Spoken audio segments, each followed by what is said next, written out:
ಇವತ್ತು ನಾನೊಂದು ಇನ್ಸಿಡೆಂಟ್‌ನ share ಮಾಡ್ಕೊಂತೀನಿ. Morning ನಾನು ವಾಕಿಂಗ್ ಹೋಗ್ಬೇಕಿದ್ರೆ ಅಪೋಸಿಟ್ ಒಬ್ರು ಬರ್ತಾ ಇದ್ರು. ಅವ್ರು ಸ್ವಲ್ಪ ಕೆಮ್ತಾ ಇದ್ರು. ಮತ್ತೆ ಸ್ವಲ್ಪ ಸ್ಪ್ಲಿಟ್ ಮಾಡೋದೆಲ್ಲ ಅಬ್ಸರ್ವ್ ಮಾಡಿದೆ. ಯೂಶುವಲಿ ನಾವು ಮೆಡಿಕಲ್ ಫೀಲ್ಡಲ್ಲಿ ಇರೋರೆಲ್ಲ ಏನಾದರೂ ಈ ಥರ ಸಿಂಪ್ಟಮ್ಸ್‌ಗಳು ಕಂಡ್ರೆ ಅವ್ರಿಗೆ ಇದಿರ್ಬೋದೇನೋ, ಅದಿರ್ಬೋದೇನೋ ಅಂತೇಳಿ ಥಿಂಕ್ ಮಾಡ್ಕೋತೀವಿ.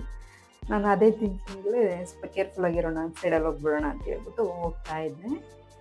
ಬಟ್ ಅವರೇ ನನ್ನನ್ನು ನೋಡಿದ ತಕ್ಷಣ ಅವ್ರ ತಲೆಗೆ ಕಟ್ಟಿರೋ ಬಟ್ಟೆ ತೆಗ್ದು ಮುಖಕ್ಕೆಲ್ಲ ಕವರ್ ಮಾಡ್ಕೊಂಡು ಸೈಡಿಂದ ಹೊರಟೋಗ್ಬಿಟ್ರು. ನಾನು ಇದೇನಪ್ಪ ಅಂತೇಳಿ ಸ್ವಲ್ಪ ಹಾಗೆ ಹೋಗ್ತಾ ಮುಂದೆ ಹೋದಾಗ ಫ್ಲ್ಯಾಶ್ ಆಯಿತು. ಅವರು ನಮ್ಮ ಹಾಸ್ಪಿಟಲಲ್ಲಿ ಟ್ರೀಟ್ಮೆಂಟ್ ತಗೋತಾ ಇರೋ ಟ್ಯೂಬರ್ಕ್ಯುಲೋಸಿಸ್ ಪೇಷಂಟ್ ಅಂತ ಹೇಳಿ. ಅವ್ರದ್ದಿನ್ನು 6 ಮಂತ್ಸ್ ಟ್ರೀಟ್ಮೆಂಟ್ ಕಂಪ್ಲೀಟ್ ಆಗಿರಲಿಲ್ಲ. ಹಾಗಾಗಿ ಅವರು ನನ್ನ ನೋಡಿದ ತಕ್ಷಣ ನೆನ್ಪು ಮಾಡಿಕೊಂಡು ಸ್ವಲ್ಪ ಹಾಕ್ಕೊಂಡ್ರು ಅನಿಸುತ್ತೆ ಆ ಥರ. ಯೂಶುವಲಿ ಫ್ರೆಂಡ್ಸ್, ಈ ಟ್ಯೂಬರ್ಕ್ಯುಲೋಸಿಸ್ ಅನ್ನೋದು ಏರ್ಬೋರ್ನ್ ಡಿಸೀಸ್. ಮೈಕ್ರೋಬ್ಯಾಕ್ಟೀರಿಯಂ ಟ್ಯೂಬರ್ಕ್ಯುಲೋಸಿಸ್ ಅನ್ನೋ ಬ್ಯಾಕ್ಟೀರಿಯಾನ ಒಬ್ರಿಗೊಬ್ರು ಹರಡುತ್ತೆ.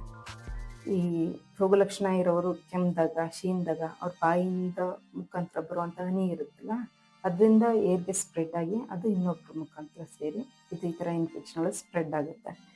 ಹಾಗಾಗಿ ಈ ಇನ್ಫೆಕ್ಷನ್ ಇರೋರು ಸ್ವಲ್ಪ ಇನ್ನೊಬ್ರ ಹೆಲ್ತ್ ಬಗ್ಗೆ ಗಮನ ಹರಿಸಿ, ಹೊರಗಡೆ ಎಲ್ಲಾದ್ರೂ ಹೋದಾಗ ಸ್ವಲ್ಪ ಮಾಸ್ಕೆಲ್ಲ ಕವರ್ ಮಾಡ್ಕೊಳ್ಳಿ. ಕೆಮ್ಮು ಶೀನ್ ಬಂದಾಗೆಲ್ಲ ಸ್ವಲ್ಪ ಬಾಯಿಯೆಲ್ಲ ಕವರ್ ಮಾಡ್ಕೊಳ್ಳಿ. ಮತ್ತು ಕಣ್ಣಲ್ಲೆಲ್ಲ ಹುಗಿಯೋಕ್ಕೆ ಹೋಗಬೇಡಿ. ಹಾಗೇ ನಾರ್ಮಲ್ ಪೀಪಲ್ಸ್ಗಳು ಕೂಡ ಅಷ್ಟೇ. ಹೊರಗಡೆ ಎಲ್ಲ ಬಸ್ಸಲ್ಲಿ ಟ್ರಾವೆಲ್ ಮಾಡಬೇಕಾದ್ರೆ, ಇಲ್ಲ ಔಟ್ಸೈಡ್ ಎಲ್ಲಾದರೂ ಜನಗಳ ಮಧ್ಯೆ ಇರಬೇಕಾದ್ರೆ ಯಾರು ಕೆಮ್ಮು ಶೀನು ಏನಾದ್ರು ಇದು ಮಾಡ್ತಾರೆ ಅಂದಾಗ ಸ್ವಲ್ಪ ಡಿಸ್ಟೆನ್ಸ್ ಮೇಂಟೈನ್ ಮಾಡಿ ಸ್ವಲ್ಪ ನಮಗೆ ನಾವೇ ಕವರ್ ಮಾಡ್ಕೊಳ್ಳೋದು ಬೆಟರ್.